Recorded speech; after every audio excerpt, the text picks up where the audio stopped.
가능합니까? 물으면 가만히 있다가 별 대안이 없는 것 같습니다. 아니 그러면 거기다 써놨어야지. 농촌교회는 오지 말라고. 아니 비싼 돈 주고 거기 가서 부지런히 들었는데 별 대안이 없답니다. 또 내가 와서 해봐도 또 대안이 없어. 이거 참 큰일입니다. 그래서 걱정을 많이 하고, 그래서 우리 김천화 목사님께서 저에게 이렇게 속해 컨퍼런스를 하니 강사를 좀 해라 그럴 때 고민이 겁나게 많았습니다. 이 겁나게 우리 충청도 당진자들인데 정말 겁나게 많았어요.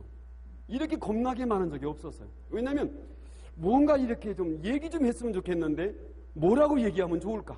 뭐라고 얘기해서 고민하는 우리 목사님들한테 야 이게 정말 교회 부흥에 힘이 될 것 같다. 나는 얘기를 좀 해줬으면 좋은데 그게 만만치 않더라는 겁니다.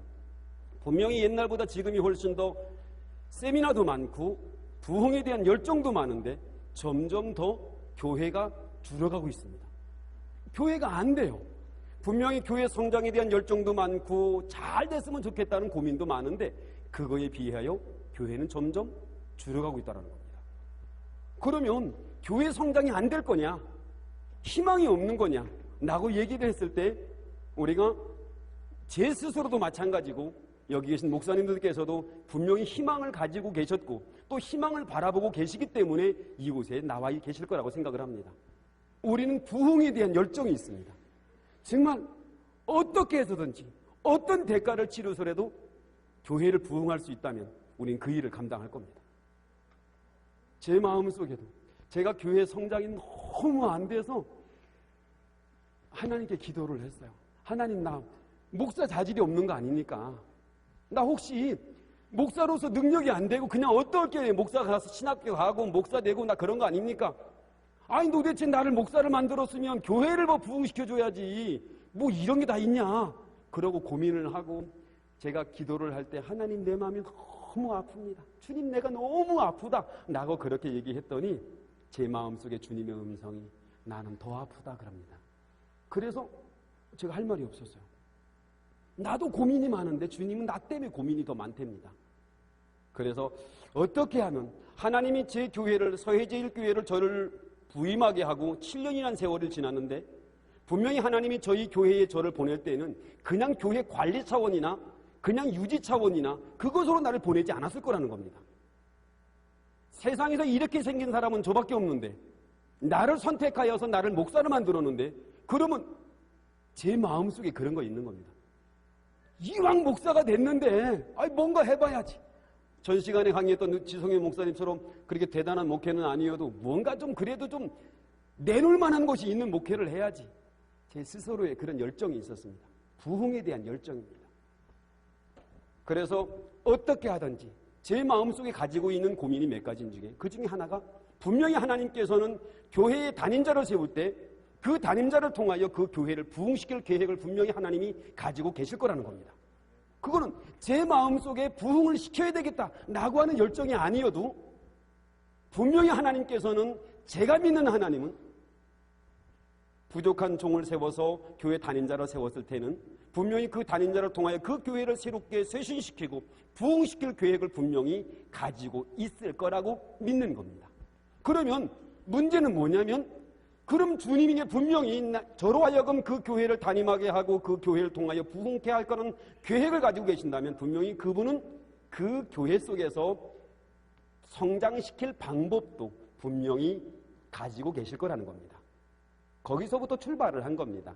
그래서 분명히 하나님께서는 저를 서해제일교회로 부임하게 하시고 그리고 저를 통하여 교회를 부흥시킬 것이라고 약속했을 거라고 믿고 그리고 분명히 그 부흥에 대한 방법론도 분명히 제게 제시할 것이라고 믿었어요. 거기서부터 이제 시작을 한 겁니다. 저희 교회가 처음에 제가 부임할 때는 제자가 한 200명에 130명 정도 모이는 교회였어요. 그리고 5년이 지나면서 제적 400명에 한 250명 출석으로 이제 성장을 했습니다. 성장은 했는데 어떻게 성장했는지를 잘 모르겠어요. 솔직히. 그래서 제일 먼저 고민한 건 제가 이 속회 컨퍼런스를 통해서 속회를 통하여 부흥했다 이런 얘기를 해드리면 좋은데 그런 것 같지는 않습니다. 분명히 속회를 통하여 고민했어요. 걱정하고 그래서 교회 성장을 위해서 제가 고민하고 걱정했던 부분들, 그리고 이루어갔던 부분들을 말씀해 드리고, 그리고 물론 저같이 제가 머리가 별로 좋지는 않습니다. 그래서 저는 부족해서 고민을 많이 했는데 그런 고민하지 않고도 부응할 수 있는 길을 분명히 찾아가실 수 있을 거라고 믿습니다. 그래서 제가 이제 2시간 40분 동안 제게 주어진 시간 속에 제가 드리고자 하는 얘기는 뭘 드리겠다 그것보다는 제 고민을 우리 교회 현장 속에서 내가 어떻게 목회를 했고 그랬고 이렇게 했더니 하나님께서 은혜 가운데 교회를 성장시켜 주셨고 변화시켜 주셨다는 얘기를 하려고 그러는 겁니다. 그러니까 제 고민에 대한, 그러니까 고민의 넋두리를 좀 그렇게 해보려고 그러는 겁니다. 그래서 제일 먼저 이제 고민했던 것이 지역적 현황입니다. 저희가 당진 읍내에서 한 10분 정도, 15분 정도 차로 들어가야 합니다. 그러니까 당진에 와보신 분은 아시겠습니다만은 성문 방주대와 대호 방주대를 끼고 있는, 그래서 전형적인 농촌교회입니다. 한 50년 정도 된 그런 농촌교회로 학력 수준은 거의 국졸, 많이 배우신 분이 중졸, 요즘 젊은 사람들은 대졸도 많습니다만, 그리고 이렇게 성문 방주전을 막음으로 인하여 땅이 굉장히 넓어졌어요. 그래서 농사를 많이 짓는 분은 한 8만 평까지 농사를 짓니다. 그러니까 굉장히 분홍이죠. 그러니까 농사를 한 50% 정도는 농사를 짓고 한 10% 정도는 어업을 하고 40%는 직장을 다니는, 그러면서 성문공단이 이제 개발이 시작됐어요. 그래서 농촌과 어촌과 산업도시를 이렇게 아우르는, 그러면서도 전형적인 농촌을 가지고 있습니다. 그러니까 저희 교회의 구성 멤버도 마찬가지고 저희가 가지고 있는 그런 특성도 전형적인 농촌입니다. 그리고 교인의 구성은 50대가 제일 많습니다. 50대, 그 다음에 60대, 40대, 70대, 30대 이런 순으로 이렇게 시골 교회에서는 그래도 젊은 층들이 좀 있는 바로 그런 교회로 형성되어 있습니다. 농촌 지역의 특성이라 하면 제일 먼저는 생계의 형태가 비슷하다는 겁니다. 그들이 농촌에, 그러니까 농사의 주기에 따라서 그들이 그렇게 변합니다. 그러니까 농사를 질 때는 다 같이 바쁘고 농사 안 질 때는 다 같이 한가하고, 그러니까 생활의 주기가 거의 비슷합니다. 그러므로 그들의 활동적인 것이 되게 제한적이라는 겁니다.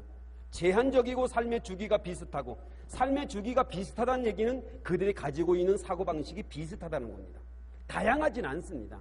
그러니까 어떤 사고를 하고 있는지 대체적으로 잘 압니다.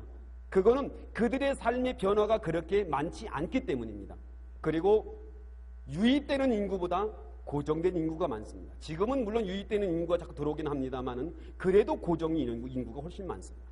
고정의 인구가 많다는 얘기는 서로에 대한 이해가 되게 많다는 겁니다. 친밀합니다. 누가 누군지 잘 압니다. 아무개 그러면 전 사돈의 발전까지 다 압니다. 뭐 누가 어떻고 저렇고 뭐 다 알고 있어요. 근데 그런 모습을 가지고 있어요. 그리고 진보적 성향보다는 보수적인 성향이 되게 강하다는 겁니다. 부흥합시다. 할렐루야. 아멘. 그럽니다. 그러고 돌아서면 또 그 자리에 와 있습니다. 우리 열심히 해봅시다. 우리 속회 한번 부흥시켜봅시다. 할렐루야. 그러면 기도하면 막 열심히 합니다. 그리고 나가면서 아니 목사님 속회를 부흥될 수 있을까요? 그러고 갑니다. 아이고 왜 기도한 거예요 도대체? 그러면 이제 열심히 그런 말 하지 마세요. 그런 말 하면 부정 탑니다. 그러고 이제 얘기를 한 겁니다. 그러고 또 기도합니다. 속회의 부흥을, 교회의 부흥을. 그러고 열심히 기도합니다. 근데 이만큼 온 것 같은데 또 지나고 나면 또 이만큼 와 있습니다. 이거 정말 속이 상합니다. 안 변합니다. 변하는 것 같은데, 그리고 회의석상에 얘기를 하면 목사님 말씀이 하나님 말씀과 똑같습니다. 할렐루야입니다. 해봅시다. 그러고 나가보면 또 딴소리 합니다.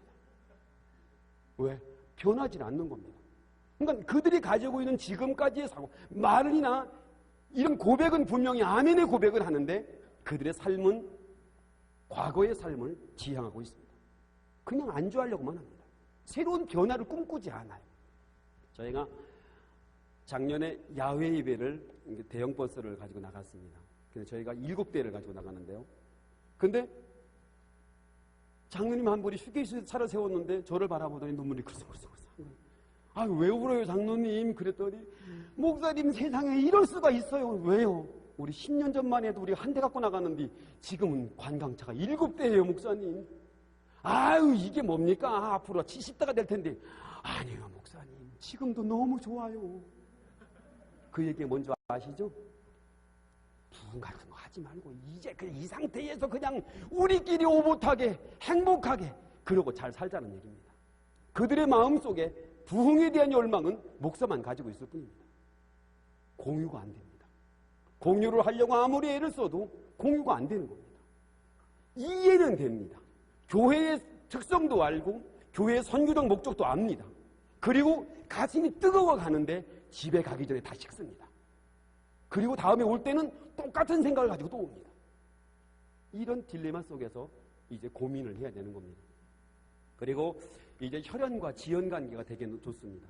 그러다 보니까 호칭이 권사님 그것보다는 언니, 형님 왜 따지다 보면 다 촌수가 다 걸립니다.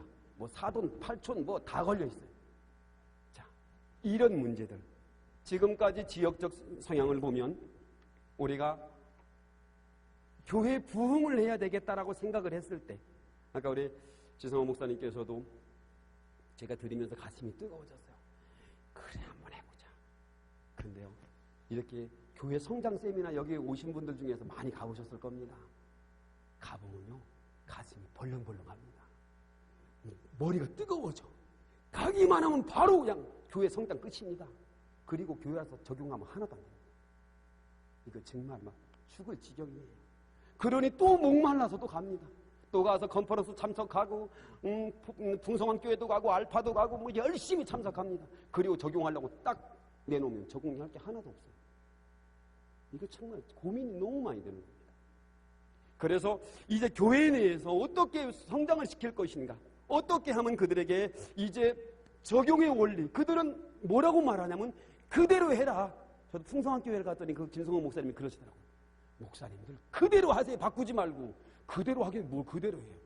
이게 뭘 돼야지 그대로 하지. 안 됩니다. 그러니까 모든 상황이 동일할 수 있다면 모든 도시교회나 농촌교회나 큰 거나 작은 거나 동일하게 적용할 수 있는 원칙만 있다면 너무 좋겠어요. 근데 제가 아는 것은 전혀 그렇게 적용이 안 된다는 겁니다. 우리 교회는 우리 교회 나름대로의 적용이 필요했어요. 그래서 제가 감력의 목사 아닙니까? 웨슬레를 공부를 하다 보니까 물론 누가 이렇게 뭐 그런다라고 뭐 얘기한 건 아닙니다만 요즘 두 날개를 많이 하잖아요. 근데 저는 삼일체를 생각을 했어요. 하나님은 분명히 이렇게 웨슬레 목사님께서 부흥을 할 때 이렇게 세 가지 그룹으로 이렇게 세 가지 모습으로 교회를 성장시킨 것 같다라고 제가 스스로 생각을 한 겁니다. 첫 번째는 대그룹입니다. 잘 안 보이시죠? 저도 아까 보니까 안 보이더라고요. 뭐냐면 웨슬레는 야훼 설교를 통하여 그들에게 영적 이렇게 힘을 불어넣어줬어요. 모여서 뜨겁게 하고 그들이 하나님의 환상을 보고 영적인 체험을 만들어냈어요. 그래서 그 웨슬레 목사님이 가지고 있는 그 야훼 설교를 통하여 전체 그룹이 모여지고 그 속에서 역동성을 가지고 힘을 가진 모습을 봤어요. 그리고 그 스스로 야훼 설교가 정말 그것을 통하여 너무 많은 기적의 현장들을 그가 경험했고 그의 일기나 많은 것을 통해서 그 야훼 설교 속에 나타났던 많은 체험적인 부분들을 우리는 접할 수 있습니다. 분명히 이것을 저는 대그룹이라고 생각을 했어요. 분명히 대그룹은 건물은 아니었습니다. 대단한 건물의 구역은 아니었지만 많은 사람이 운집해서 그곳에서 뜨겁게 기도하고 뜨겁게 찬양하며 하나님의 신비로움을 체험했던 그런 역동성의 힘을 대그룹으로 봤어요. 그리고 또 하나는 소그룹입니다. 부흥을 하는 데 있어서 가장 중요한 원리. 대그룹의 열정적인 힘이 만약에 소그룹에서 정착이 되지 않았더라면 우리 감력이 형성되지 않았을지도 모릅니다. 이 소그룹의 역사는 대단하죠. 신도회, 뭐 속회, 아니면 밴드, 많은 모임, 작은 모임들을 통하여 그들이 신앙적 정착을 하고 친밀감을 갖고 영적인 체험을, 삶 속에서의 체험을 하기 시작했습니다.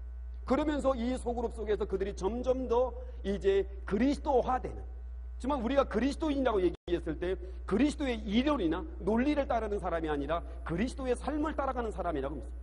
그러면 바로 이 소그룹을 통하여 이 속에서 그리스도를 닮아가는 열정을 닮았다면 소그룹을 통해서 그리스도의 삶의 모양을 정착시키고 그리고 어떻게 사는 것이 그리스도의 삶인지를 여기서 확인하고 고백할 수 있다. 그리고 그 다음에 나온 것이 사회입니다. 사회봉사, 사회헌신 부분입니다.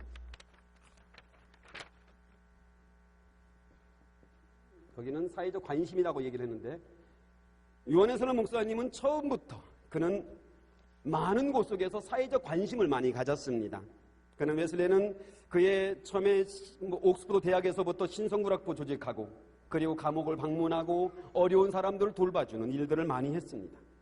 그리고 초대 감리교회는 집 없는 나그네들을 위해서 나그네 친구회를 만들기도 하고, 그리고 많은 어려운 사람들에게 바로 복음을 몸으로 실천하는 바로 그런 복음을 전했다는 겁니다. 그래서 그들은 사회 속에서 그리스도를 닮아가는, 그러니까 이것이 그리스도를 닮아가는 열정이었다면, 이것은 그리스도를 닮아가는 삶의 원리를 적용하고 확인하고 고백하는 거였다면, 이 사회적 관심을 통하여 그들이 그리스도의 삶을 표현해내는 바로 그런 모습으로 제가 생각을 한 겁니다.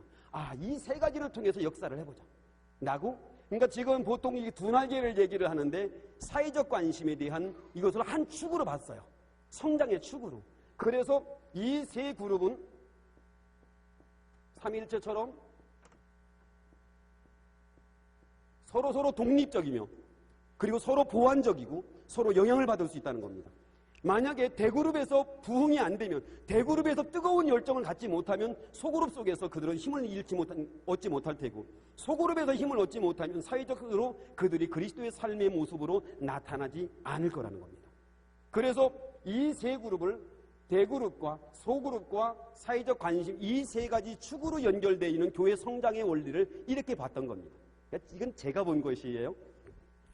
그러므로 이렇게 이 세 가지 그룹을 가지고 어떻게 우리 교회에 적용할 것인가가 이제 문제였습니다. 제일 큰 문제가 이제 우리 교회가 전형적인 농촌교회, 한 주일날 한 130명 정도 모이는 교회로 이제 부임해 갔더니 정말 의미가 없는 겁니다. 아니, 설교를 하는데도 눈이 떠 있는지 감았는지 이렇게 앉으면 눈을 떴습니까? 그럼 눈을 꺼벅꺼벅 해보면 전 뜬 줄 알고, 그러면 설교를 한참 하다가 이거 누구를 쳐다보고 설교를 해야 되는 거예요? 침체입니다. 침체. 스스로 우리가 보통 그럽니다. 저는 농촌교회라고 그러는데 시골교회라고 그러죠. 물어봅니다. 어디서 목회하세요? 당진. 그래요? 힘들겠네. 그죠? 왜 물어본 거예요 그걸? 그러니까 뭐냐면 갑자기 마음속에 자긍심을 가지고 열정적으로 목회하는데 갑자기 초라한 목사가 됐어. 시골 목사가 됐단 말입니다. 하나님의 앞에 부름받아서 그 일을 감당하고 밤이 많도록 고생하면서 가슴앓이 하며 목회를 하는데, 농촌에 있다는 목회 이유 하나만으로 그냥 확 무시가 됐어. 그래서 저는 가끔 저한테 묻습니다.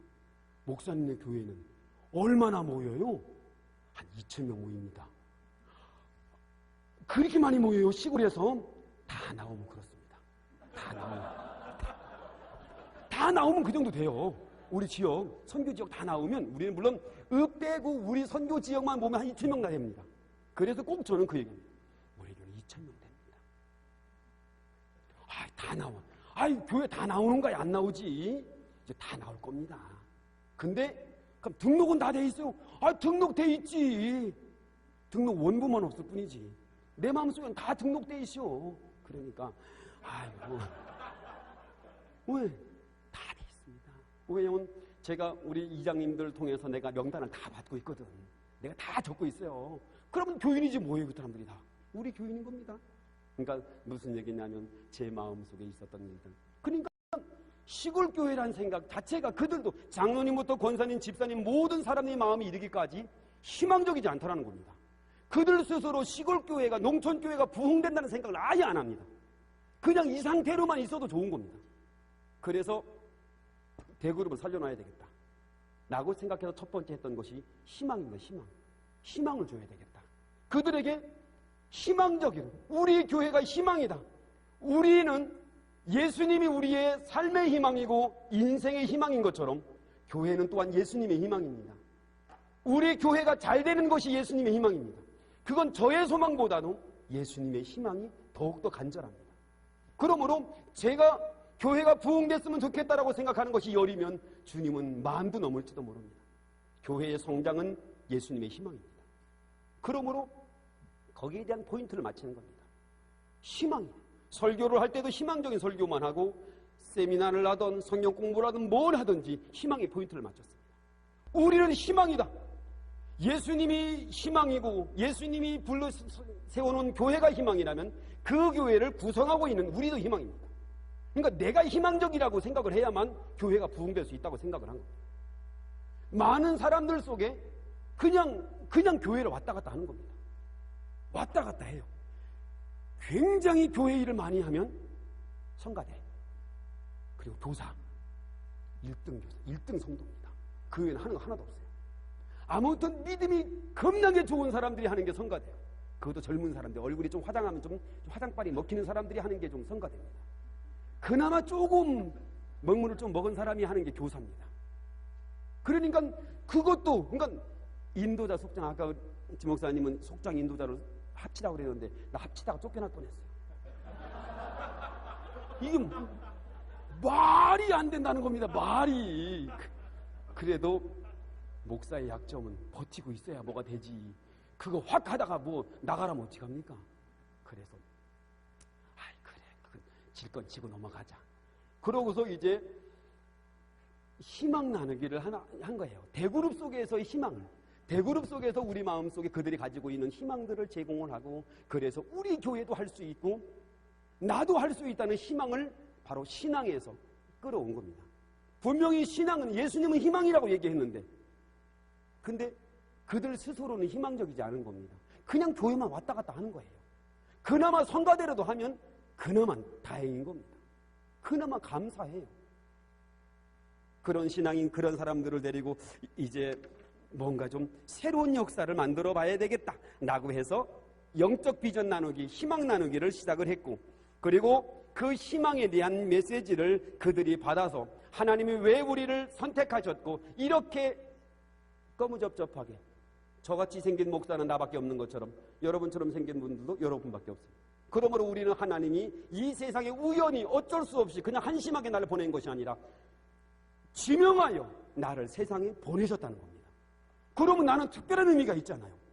나는 그냥 왔다가 가는 존재가 아니고 뭔가 특별한 의미가 있는 사람으로 부각을 시켜놓으니까 그들 마음속에 희망이 생기기 시작한 겁니다. 어라, 희망이 있었어. 그래서 제일 먼저 했던 부분 중에 하나가 그 희망을 눈으로 보여줄 필요가 있었어요. 근데 저희 교회는 한 번도 연합성회 때 성가대를 해본 적이 없어요. 이렇게 그러니까 그 연합성회 때 가서 이렇게 뭐 교회별로 성가대 하잖아요. 한 번도 해본 적도 없고, 그래서 제일 먼저 생각한 것이 선교단을 만드는 일이었어요. 그냥 반주자 하나 세우고, 근데 제가 잘할지는 몰라도 오지랖 이것저것 합니다. 드럼도 조금 치고 박자만 4분의 4박자만. 그래서 불렀어요. 너 좀 해봐라. 그리고 드럼자 주자 만들고 신디 만들고 베이스 쳤어요. 치고 나니까 너무 좋은 거예요. 근데 전문가 가서 보니까 음이 하나도 안 맞는답니다. 근데 문제는 뭐냐면 앉아있는 사람들도 모른다는 겁니다. 어쨌든 드럼도 치고 베이스도 치고 신디도 치는데 와자 막 이러는데 보니까 신이 나는 겁니다. 왜? 옛날에는 부흥하면 북치고 막 이랬는데 갑자기 막 드럼 갖다 놓고 친다고 그러니까, 근데 내가 봐도 박자가 안 맞아. 근데도요, 시골교회 장점은 서로 모른다는 겁니다. 치는 사람도 모르고 듣는 사람도 몰라. 그러니까 서로 모르는 겁니다. 그러니까 서로 은혜가 돼. 치는 친구도 은혜가 되고 듣는 사람도 은혜가 되고. 그래서 제가 선교부 총무님을 한 달 동안 따라다녔어요. 목사님, 다음번 연합성회 때 우리 반주 좀 하게 해주십시오. 그랬더니 고민 좀 해볼게요. 고민이고 뭐고 교회 하나 살립시다. 그러고 우리 좀 하라고. 그러고 허락을 받아내고 아이들한테 얘기했어요. 야, 다음번 연합성회 우리 반주를 한다. 아이들이 허여가 질렸어요.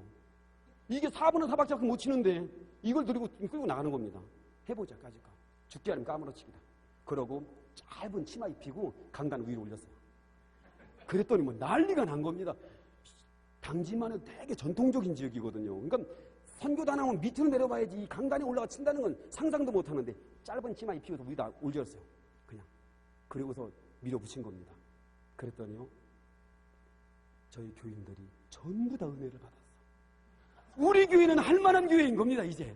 우리 교회는 뭔가 될 만한 교회야. 다른 사람들은 뭐 치마가 짧으니 어쩌니 얘기를 해도 우리 새끼들이 올라가 있는 겁니다, 거기. 박자가 맞든지 안 맞든지 강사한테 욕 바가지로 먹었어. 제가 3일째 되는 날 내가 강사를 찾아갔습니다. 강사님, 왜 이렇게 욕을 해요? 아, 칭찬 좀 해줘요, 좀. 아, 시골에서 뭔가 좀 해보겠다는데 그거 좀 칭찬 못합니까? 아, 박자가 좀 안 맞으면 어때요? 강사가 맞춰 부르면 되지. 안 그렇습니까? 아니, 도대체, 아이, 뭐, 강사가 뭐 될래, 뭐, 그냥 강사입니까? 맞춰야지. 그러니까 반주 못한다고 뭐라 하지 말고 반주에 맞춰 해야지. 그러고 뭐라고 좀 한바탕 했더니, 그다음부터는 뭐라고 안 하더라고요. 그러니까 아이들이 막 울면서 반주를 한 거예요. 시간마다 욕을 먹으니 뭐 이걸 어떻게 해 먹습니까? 뭐라고 하면 또. 왜냐면, 강사 목사님들은 가끔 하다가 엉뚱한 노래 부르잖아요. 아니, 콘티를 짜면 짜는 대로 해야지. 200장 부르기라면 200장 불러야죠. 230장을 부르냐고, 왜. 감동되면 혼자 부르는 거예요. 그러면 애들이 못 치잖아요, 이걸. 그럼 가만히 눈 꺼벅꺼벅 뜨고 있으면 저것도 못 친다고 소리 지르고. 아이고, 참. 앉아있는 것도. 근데요, 그때부터 그들이 희망을 보기 시작한 겁니다. 우리 교회도 할 수 있어. 우리 교회도 할 수 있는 겁니다. 왜냐면 전혀 불가능하다고 생각했던 마음들이 그들이 뭔가 오픈되면서 보여주면서 이제 마음속에 그래, 목사가 희망 얘기했는데 보니까 우리 애들이 성가대도 쓰고 연합성에도 쓰고 그것도 하고 있는 겁니다. 박자에 맞든지. 그러니까 뭐 강사가 왜 욕하는지도 모르죠. 그래서 나한테 묻더라고요, 어떤 분이. 강사님이 왜 이렇게 욕한대요? 그래. 저 강사가 성질이 거시기해서요. 그 어떻게 뭐 우리 애들 못한다는 말을 못하고. 우리 애들은 겁나게 잘하는데 강사님이 성질이 좀 그러시네요, 좀. 그러고 말았어요. 지금은 잘합니다. 지금은 잘해서 이제는 경연으로 우리가 꼭 나가서 반주를 하는데요. 그렇게 보여주기까지는 시간이 많이 걸렸어요. 가슴앓이도 많이 하고. 근데요, 이렇게 마음속에 이제 활력이 생긴 겁니다. 수요 예배, 저녁 예배 끝나고 기도회를 30분씩. 그렇게 선교단 만들어 놓으니까 얼마나 좋습니까? 뚱땅거려가면서 이제 할 수 있는 건 찬양 부르고 기도하는 일밖에 없는 겁니다. 그러니 말씀 이만큼 하고 찬양 이만큼 하고 기도하는 겁니다. 죽기 살기로. 우리 시골은 또 기도는 잘하잖아, 또. 딴 건 못해도. 찬송은요, 무곡을 가지고도 잘 부릅니다. 처음 시작할 때 5명이 부르면 5부가 나옵니다. 중간에 가면 막 하다가 끝이 가면 다 맞습니다, 또. 얼마나 은혜로운지 모릅니다. 그런 은혜로운 걸 가지고 조화는 이루어지지 않지만 그 속에서 조화를 가지고 만들어보자. 그래서 드럼이 부서지도록 치라. 그리고 한번 해보자. 그러고 정말 땀 흘려가면서 그 일을 시작했어요. 기도하는 일부터 찬송하는 일부터. 그리고 지방의 일이라면 목숨 걸고 했어요. 뭐든지. 체육대회를 하면 밤새 연습해서 1등 안 하면 못합니다. 저는 참가하는 데는 의의 없다. 가면 무조건 1등이 나오고 있는. 하여튼 뭐 남을 엎어뜨리든지 1등 하는 거다. 그리고 와서 그들이 마음속에 우리는 할 수 있어 라고 하는 희망을 가진 겁니다. 그들 스스로 입으로 고백하게 되고 그들 스스로 뜨거운 열정 속에서 뭔가 될 수 있다는 생각을 가지기 시작한 겁니다. 근데 문제가 생겼어요. 뭐냐면 시골은요, 5마을 5명이 살아도 폐가 갈립니다. 윗마을, 아랫마을이 갈리고 길 따라 갈리고 성 따라 갈리고 또 촌수 따라 갈리고. 이거 참 환장합니다. 그러니 앉아도요, 이렇게 무리를 줘도 앉아. 박수 치고 은혜 받을 때는 좋은데 모여서 같이 뭐 간식 나눕시다 그러면 지들끼리 탁 모입니다. 이래서 가졌던 생각이 가족입니다. 교회는 가족이다. 우리는 그들 속에 어떻게 뭐 성경적으로 우리는 하나이어야 하고 뭐 이런 얘기는 별로 도움이 안 되더라고요. 그래서 그들에게 적용될 수 있는 것이 가족이라는 개념이었어요. 우리는 가족이다. 우리는 하나님 안에서. 그래서 제가 가족을 설명할 때 우리는 그러잖아요. 본관이 뭐냐고 묻잖아요. 본관이. 본이 뭐냐고 묻죠. 조상의 고향이 누구냐, 어디냐 물을 때 어디십니까? 저는 천국입니다. 그리고 얘기를 하거든요. 내 아버지가 계신 곳이 내 고향입니다. 내가 돌아갈 곳, 내 본향이며 내 본이 바로 천국입니다. 여러분의 본도 그렇습니다라고 얘기를 하는 겁니다.